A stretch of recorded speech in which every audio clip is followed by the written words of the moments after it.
I'm still here, still alive. I've actually been working on a pet project and a secondary channel, and a lot of this is going on over at TikTok, and you can check it out at Blue Dog Unleashed. I wanted to let people know I am still reading the comments, and I recently got a comment from a user that asked about tips to being a better sous chef. Since I don't have the time to do a formal video, I wanted to just sit down and talk about this a little bit and answer the question anyway. Whether you're in the position or you're fairly new to it, one of the important things to remember is that you want to have the skill level and education level of an executive chef. When the executive chef isn't there, you're the he, she, they that they depend on in order to make sure things are getting done. Ordering, scheduling, all of it. So if you have any questions, the first thing I would say is make sure that you go to the exec and clear up anything, and do not be shy about asking questions. I call it your ass saving kit. And it will help you tremendously when you humble yourself and realize, I don't know how this process works. I don't know how to do this. I need help understanding it. Recipes are important for the restaurant, but they aren't it's going to sound controversial, but it isn't the number one thing. The recipes themselves aren't the number one thing outside of knowing what the end product should look like. A lot of what you're going to do should be focused less on the how and more of the what. And what I mean by that is, if you have to make, say you're working in the restaurant and you have cooks and somebody's making cheese sauce. The cheese sauce needs to be made to a certain level, to a certain standard. As long as the cheese sauce meets that standard, it doesn't really matter what process they used to get it that way. The end result should be the amazing, awesome cheese sauce that your restaurant is known for. As long as it ends up that way, the way they organize their workstation, what ingredients they start out with, like all of that stuff, like let them have ownership over the process. But it's also important to check on them. Say they're making the cheese sauce, it's important to check on them, make sure that the steps that they are doing are actually consistent with a good product. One example might be using a roux for the cheese sauce, overcooking the roux and ending up with gray mac and cheese, as I've seen on like several TikTok videos now of people doing. You know, so it's good to check up and ask questions. A lot of times asking the question is all it takes to get them to realize something is going on. You know, one of the sayings, and my wife follows this too because she's in a leadership position as well. The saying that she goes by in her leadership position is, don't mistake my kindness for weakness. It is perfectly fine to be understanding of somebody, their circumstances, things that are going on in life, because we're all human, right? We're all human. And things happen. We go through bad times. Maybe somebody's doing a bad job because they just went through a really horrible breakup. They found out their girlfriend was cheating on them. They come into work and they're slacking off because they're just like, screw it, my life sucks right now. Like everything is just a disaster. And they aren't being the best they can be in the restaurant, but there's a reason behind it. So you coming up to them and bitching at them for the mistakes they're making isn't going to have the impact of making it better. It's actually going to pile on to their negative feelings, negative emotions.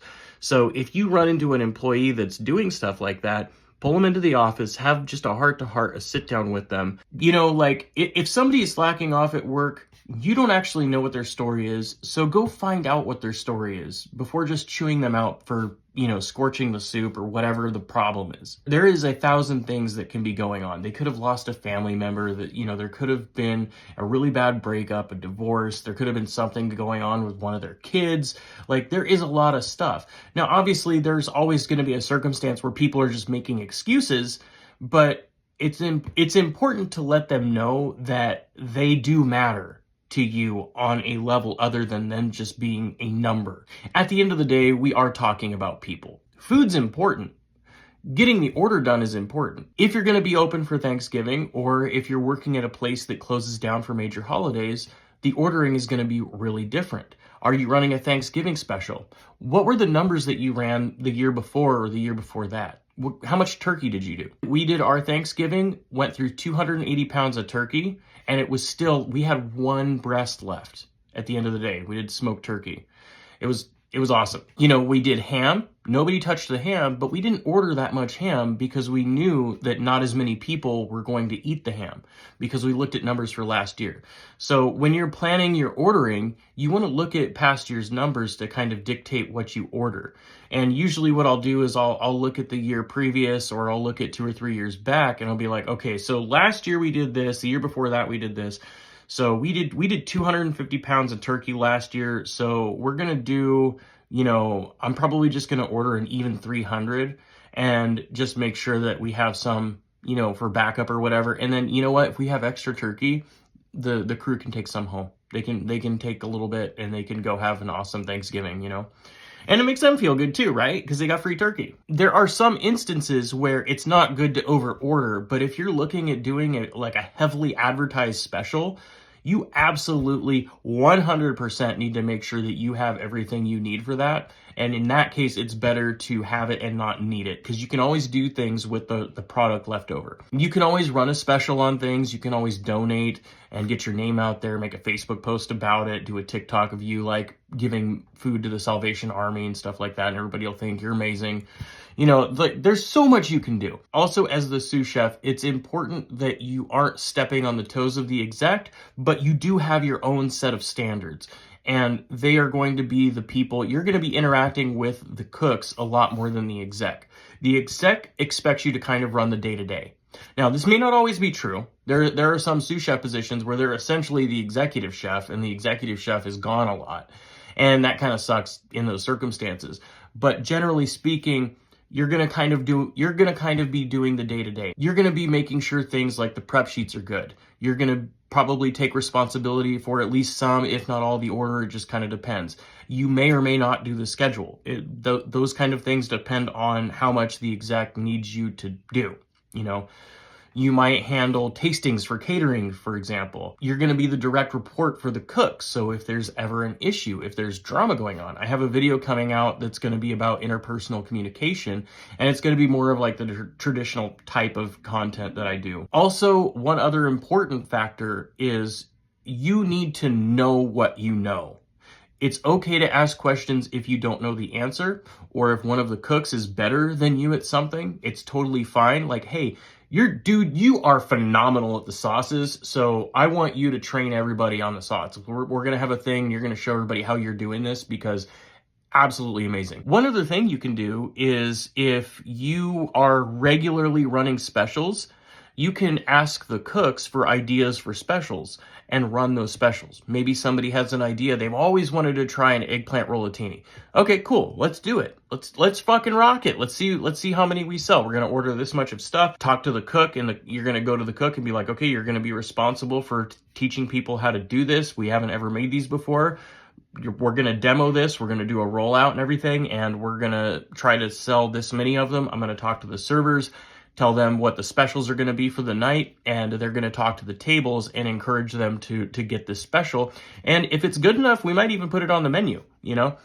Like things like that is actually really badass. It is so cool to see the cooks light up when they have control over specials and little things, like little pieces of ownership over the process of the restaurant. Realistically, I could go on about this like all day, but that's just a few things I think would be important to know when you're going into it. A lot of it's going to dictate how much the exec is going to give you for responsibility, how much stuff you're going to be doing personally. The exec is going to spend a lot of time in the office. You're going to spend a lot of time actually running the show. Make sure that you know how to expo really well. Make sure that you know the prep list like the back of your hand. Like, make sure that you know all of this stuff. And the important reason for this isn't just because it'll help the restaurant run smooth, but a lot of people will dictate their behavior based on leadership.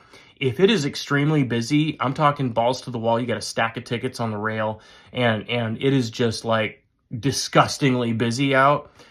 If you're losing your shit as a leader, they're going to lose their shit. They will 100% guarantee it will go off the rails. The only time that doesn't happen is if a leader emerges on the cook line. somebody else that is like, hey, we got this, we can do this. But they shouldn't have to be doing that. A lot of times they'll end up being some kind of like production lead or in a lead role or something like that. If you're interested in any kind of political discourse, like I said, I'm going to leave it off here for good. It's never coming to this channel. But if you do want to know that stuff, I'm on the Clock app at Blue Dog Unleashed. You can check it out. I am also on TikTok under 86. I do a lot of short form content on there. Like, for example, I made one bitching about people buying all the cavatappi for Thanksgiving dinner while I was at Walmart. Just little things like that, you know, just like little pieces of my life or like little random bits of information and stuff like that. But otherwise, I hope you guys have an amazing day, and I'll see you on the next one. Peace.